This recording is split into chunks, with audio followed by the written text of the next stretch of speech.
Good morning, students. I welcome you all to my YouTube channel NSN Lights. It's 17th of November morning class.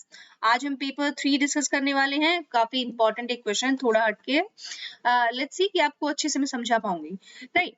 सो आज का question है, briefly explain the initiatives taken to resolve the Naga crisis. अब ये Naga crisis क्या है जी? बहुत famous है. UPSC में टाइम टू टाइम बहुत क्वेश्चंस आते हैं इस पे, और नॉर्थ ईस्ट के लिए, पूरे रीजन के लिए इवन बहुत फेमस है. जो हमारा इंसर्जेंसी के जितने भी केसेस होते हैं, नागालैंड में I think Jammu and Kashmir से भी ज्यादा केसेस है, तो बहुत क्रिटिकल ये है. राइट. सो आपको नागा क्राइसिस का पूरा हिस्ट्री एक बार अच्छे से क्लियर होना चाहिए. आई होप मैं आपको ये आज बता पाऊं. राइट. तो 150 वर्ड्स में क्वेश्चन है, आपको लिखना है 150 वर्ड्स में. जरूर ट्राई करें. कुछ कॉम्प्लिकेटेड क्वेश्चंस होते हैं, मैं कई बार लेके आती हूँ. जब तक आप लिखेंगे नहीं, आपको याद नहीं होगा. एक बार सुनने से आप फिर भूल जाएंगे. राइट. आपको राइटिंग प्रैक्टिस कंटिन्यू रखना चाहिए अपना. राइट. सो अप्रोच क्या होगा इस क्वेश्चन के लिए? हमें पहले बता देना है origin of Naga issue and की डिमांड्स ऑफ नागा ग्रुप्स. ये क्या है, क्यों हुआ है, मतलब एक तरह से बैकग्राउंड इसका बता देना है. Mention the several initiatives taken to resolve the issue. अब इसका रिजॉल्व करने के लिए क्या इश्यूज हैं.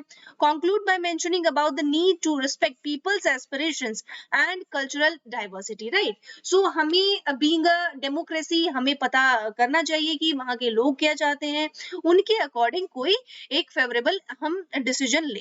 Right. So let's start discussing the issue. So मैं आपको बता दूं कि नागा जो क्राइसिस है, नागा क्राइसिस आज से नहीं, ब्रिटिश टाइम से नहीं, उनसे भी बहुत पहले से अराउंड ये आपका स्टार्ट हुआ है. ये 1826 से स्टार्ट लगा लीजिए इसका. मैं पूरा हिस्ट्री एक बार आपको बता देती हूँ. ठीक है. 1826 में फिर देन आपका जो ब्रिटिश थे, ब्रिटिश ने पूरे असम को कैप्चर कर लिया. पहले आपको पता होना चाहिए, जितना भी जो असम है ना, ये आपका असम का जो एरिया, पहले असम था पूरा, जितना भी आज नॉर्थ ईस्ट है अपना. राइट. सो ये पूरा नॉर्थ ईस्ट जो है पूरा, पहले इसको हम असम बोलते थे. राइट. ये पूरा ब्रिटिश इंडिया के अंडर आता था. देन 1881 में नागा हिल्स थे, मतलब नागा एरिया जो पर्टिकुलर जहां पे नागा ट्राइब्स रिसाइड करती हैं, वहां वो पूरा एरिया ब्रिटिश इंडिया के अंडर आ गया. और नागा रेजिस्टेंस का पहला हमें जो साइन मिला ना, वो पहली बार हमें देखने को मिला जब फॉर्मेशन हुआ द नागा क्लब. ठीक है. The Naga club. ठीक है. ये बना आपका 1918 में, 1918 में. ठीक है. उसके बाद आपका साइमन कमीशन आया, उसमें 29 में ये इसके बारे में डिस्कशन हुआ, 1929. राइट. कि हमको अकेले छोड़ दो, हम अपना जो एंशिएंट टाइम्स में हम जैसे रहते थे हम वैसे ही रहना चाहते हैं, इनका कहना था नागा ग्रुप का. राइट. उसके बाद आपका 1946 आता है. 46 में क्या होता है कि Naga national council, Naga national council एक बनता है 1946 को. मैं थोड़ा थोड़ा जल्दी बोल रही हूँ, आई होप, और इसको पूरा ध्यान से सुनिए आप. राइट. ये बनाया जाता है नागा नेशनल काउंसिल. इसको इंडिपेंडेंट स्टेट बना दिया, नागालैंड स्टेट बना दिया, जो हम जब हम व्हेन वी गॉट इंडिपेंडेंट, जब हम बने अगस्त 14, मतलब एक तरह से 1947 में नागालैंड को नया एक स्टेट बना दिया. ठीक है. सो एनएनसी बाद में हुआ. ये नागा सॉवरेन नागा स्टेट चाहता था, फिर अपना जो मतलब एक तरह से इंडिपेंडेंट नागा चाहता था. तो मैं आपको बता दूं कि जो बाद में जो नागालैंड जो नागा ग्रुप है, ये क्या चाहते थे कि इनका ना सिर्फ जो आज का जो नागालैंड है, सिर्फ वो जो कि यहाँ पे है, उसमें आपका आता है अरुणाचल प्रदेश का कुछ पार्ट, असम का कुछ पार्ट, इसमें आता है आपका मणिपुर का बहुत सारा पार्ट, आपका ये इधर त्रिपुरा, तो और म्यांमार का भी बहुत सारा, इतना लार्जर पार्ट. तो जो नागालैंड का जो इशू है ना, कि हमको क्या चाहिए ना, इतना सारा part. Let me explain you with the different colour. Right. So हमारा इतना सारा ये जो पार्ट है ना, इसको हमें इंडिपेंडेंट अपना देश बनाएंगे. इसका इंडिपेंडेंट हमको फ्लैग चाहिए जी, इसका हमें इंडिपेंडेंट कॉन्स्टिट्यूशन चाहिए जी. ठीक है. और फिर हम इसका अपना एक अलग से कंट्री ही बना लेंगे. ठीक है. एक अलग हमको, मतलब अलग होना, जैसे आपका same similar with the Kashmir issue, तो वैसे ही कुछ इशू है नागा का. तो ये एक तरह से थोड़ा बैकग्राउंड है कि जो नागा जो क्राइसिस चल रहा है, ये आज से नहीं, बहुत पहले से है. ठीक है. फिर हम थोड़ा सा आगे चलते हैं कि जो फिर इंडियन जो गवर्नमेंट है, आर्मी के साथ थोड़ा क्लैशेस हुए इस नागा ग्रुप के. फिर ये क्या हुआ, 1958 में यहाँ पे आर्म फोर्सेस अफ्स्पा, ठीक है, ये लग गया जी. ठीक है. AFSPA arm forces special power act. ठीक है. 1958 के दौरान. फिर उसके बाद आपका आता है जी ये एनएस नागा, आपका जितने भी let me show you. Okay okay, ठीक है। फिर आपका एक ग्रुप बन जाता है जी, ठीक है, नागा स्टेट फेडरल, ठीक है, नागा स्टेट, हाँ, अंडरग्राउंड नागा फेडरल गवर्नमेंट। पहले तो एनएफजी बनता है, चलिए ये बताती हूँ आपको। पहले पहले नागा फेडरल गवर्नमेंट होता है और नागा फेडरल आर्मी, दो तरह के ये ग्रुप होते हैं, एनएफए, ठीक है, ये दो ग्रुप होते हैं। फिर दोनों में स्प्लिट हो जाता है। फिर क्या होते हैं कि आपका एक से मतलब 140 मेंबर के आसपास आपका एक ग्रुप बनता है। फिर एनएससीएन उसको बोला जाता है। फिर आपका शिलोंग अकॉर्ड आता है 1980 में। फिर देन ये मैं काफी लंबा है, थोड़ा सा भूल भी जाऊं तो बीच में थोड़ा एक्सक्यूज कीजिए, राइट। सो उसके बाद आपका ये भी NSCN, ये भी आपका दो पार्ट में डिवाइड हो जाता है। एक पार्ट को हम IM बोलते हैं, एक पार्ट के साथ हम K लगा देंगे, ठीक है। सो ये दो पार्ट में डिवाइड हो जाएगा। उसके बाद क्या होगा कि ग्रेटर नागालिज्म इनको चाहिए, greater Nagalism, Nagalim, right sir, greater than Nagaland. इसमें मैंने आपको बताया, इसमें क्या चाहिए, इसमें जो पर्टिकुलर जो मैंने एरिया बताया ना आपको, ये पूरा इनको चाहिए कि हमारा एक नागालैंड अलग से हो, और उसमें ये सारे एरिया हमको चाहिए। इसमें असम का, अरुणाचल, मणिपुर और लार्ज पार्ट म्यांमार का भी आता है, राइट। सो इनको integration of all Naga inhabited contiguous areas under one administrative umbrella, ये इसका मीनिंग है कि आप हमें ये एक एडमिनिस्ट्रेटिव हमें अम्ब्रेला बनाना है, इतना पार्ट हमको अपने आप में चाहिए और इसको हम अलग से बनाएंगे, राइट। सो अब फिर उसके बाद आपका एक सीज फायर भी होता है। सीज फायर मतलब कि जितना भी जो प्रॉब्लम चल रही थी नागा जो ग्रुप्स थे और इंडियन गवर्नमेंट के बीच में, वो भी खत्म हो गई। उसके बाद जो गवर्नमेंट ऑफ इंडिया थी, इनकी सब बातें इन्होंने मान ली। 1997 के आसपास की बात है, हाँ जी, 1997 में फिर इनको बोला गया कि आप अपना कोई अलग से डिमांड नहीं करेंगे, आप जो इंडियन गवर्नमेंट का कॉन्स्टिट्यूशन है उसके अंडर आप रहेंगे, ठीक है। देन आपका जो नागा टेरिटोरियल इश्यूज थे, ये एग्जिस्टिंग जो बाउंड्रीज थी वो सब सॉल्व करके गवर्नमेंट ऑफ इंडिया के अंडर ये सब आ गए, ठीक है। और ये जो कंसिडरेशन में जो कुछ इसके पार्ट जो लिए गए, जो आप सपा क्यों हैं, और फिर बाद में जितने भी ये इश्यूज है 2015 में भी पीस अकॉर्ड हुआ है, राइट। तो इस तरह की ये जो पूरी हिस्ट्री है मैंने आपको समझाने का थोड़ा कोशिश किया है, होप कि आपको समझ आई होगी। और थोड़ा सा कॉम्प्लिकेटेड था, बट इसको एक बार सुनिए आप तो आपको याद हो जाएगा। The Naga region, right. So इसको एक बार देख लेते हैं अब की क्वेश्चन में मैंने क्या बनाया है। The Naga region witnessed insurgency, मैंने बताया, and armed ethnic conflict. Ethnic मतलब एक पर्टिकुलर ग्रुप जिनकी अपनी एक आइडेंटिटी है, अपनी कम्युनिटी है, अपना कल्चर है, उसको एथनिसिटी के अकॉर्डिंग वो कॉन्फ्लिक्ट अगर करते हैं, मतलब कि हम अगर नागा हैं, सपोज हम पूरा वो समझते हैं ना कि हम हमारी आइडेंटिटी सब जितनी भी ट्राइब्स है नॉर्थ ईस्ट में सबसे अलग है, हम अलग रहेंगे और अपना एक अलग अपना पर्टिकुलर स्टेट बनाएंगे, right. So conflict within which aimed at autonomy and succession of Naga territories from India. The assertion of Naga nationalism began during British rule, मैंने बताया 1881 से स्टार्ट हुआ था ये लगभग, and has constituted for decades giving rise to violence and socio-political unrest in the region. Because उनको बोला कि हमको जो इंडिया का जो फ्रीडम स्ट्रगल है हमें उससे कोई मतलब नहीं है, हमें तो अपने से मतलब, हम अपना अलग से एक कंट्री बनाएंगे, हमें इंडिया के फ्रीडम स्ट्रगल से मतलब नहीं, राइट। सो ब्रिटिश इंडिया के दौरान से ही प्रॉब्लम करते आ रहे हैं, उनको नहीं चाहिए कि हम इंडिया का पार्ट बने, right. So the Naga crisis, the particular when we come to the key demand of Naga groups has been the greater Nagaland, मैंने बताया उसमें क्या क्या पार्ट आते थे, आपका नॉर्थ ईस्ट का लार्जर पार्ट इसमें आता था, अरुणाचल प्रदेश भी आता है, असम भी आता है, इधर से मणिपुर भी आता है, म्यांमार भी आता है, प्रॉपर जो नागालैंड है वो तो आता ही है। सॉवरेन स्टेट खुद इनको चाहिए, redrawing of boundaries to bring all Naga inhabited areas in northeast under one administrative umbrella, right। इनको मतलब आपका पूरा जितना भी जो नागा लोग जहां रहते थे, नागा ट्राइब्स जहां रहती थी, वो इनको एरिया अपना पर्टिकुलर अलग से चाहिए अपना एक एडमिनिस्ट्रेटिव स्ट्रक्चर बनाने के लिए, राइट। उसके बाद then it comes to the it includes various parts of Arunachal Pradesh, Manipur, Assam and Myanmar as well.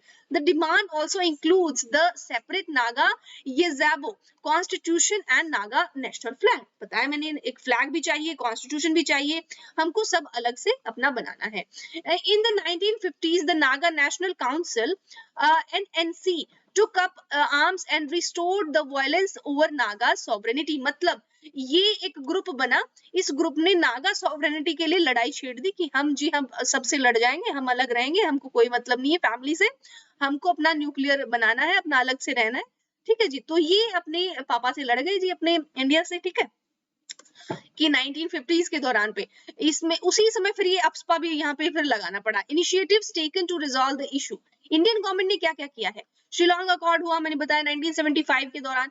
A peace accord was signed in Shillong in which the NNC Naga national council leadership agreed to give up arms, मतलब उन्होंने अपने हथियार डाल दिए कि अब हम Indian government से सुलह कर लेंगे, पापा से बात कर लेंगे कि जितना आपको देना है दे दीजिए, नहीं देना अपने पास रखिए, बट हम अब लड़ाई नहीं करेंगे, ठीक है।